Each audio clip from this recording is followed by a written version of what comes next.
Աստված հավատարիմ է, Դեյվիդ Վիլկերսոն, օր հոկտեմբերի 29։ Աստված փորձում է։ Աստված նրան թող տվավ նրան փորձելու համար,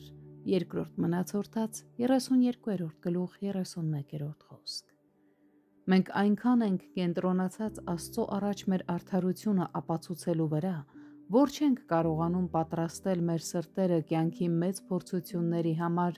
որոնց միջոցով Աստված մեզ փորձության է ենթարկում։ Իսկ միգուցե հնարավոր է, որ այն մեծ փորձությունը, որի առջև դուք այժմ կանգնած եք, իրականում Աստծո նախախնամությունն է, որը փորձում է ձեզ։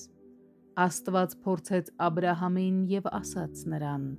«Առ քո սիրած մեկ հատիկ որդիդ Իսահակը և նրան ողջակեզ արա»։ Ծննդոց 22-րդ գլուխ 1-2 խոսքեր։ Աստված փորձեց մի ամբողջ ազգի պարզելու համար, թե իրականում ինչ կար նրանց սրտերում։ Տերը, քո Աստվածը,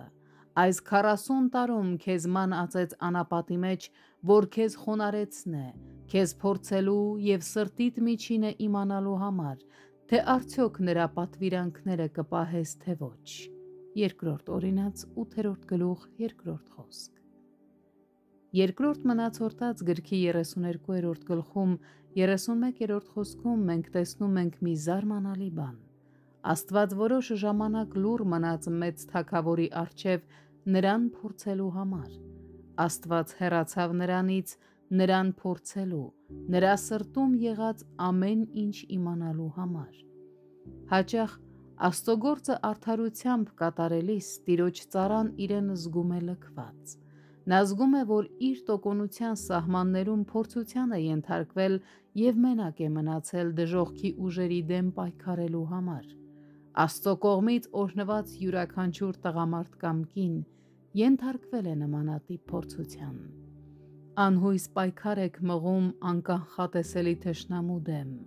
Հաղթանակը միշտ ցանկալի է, բայց եթե ձախողվեք, հիշեք, Աստված հետաքրքրված է ձեր սրտի պարունակությամբ,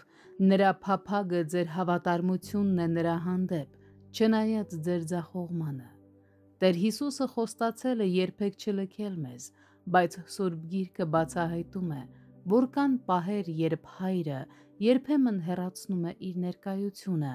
մեզ փորձելու համար։ Նույնիսկ Քրիստոսն է ապրել այս միայնության պահը խաչի վրա։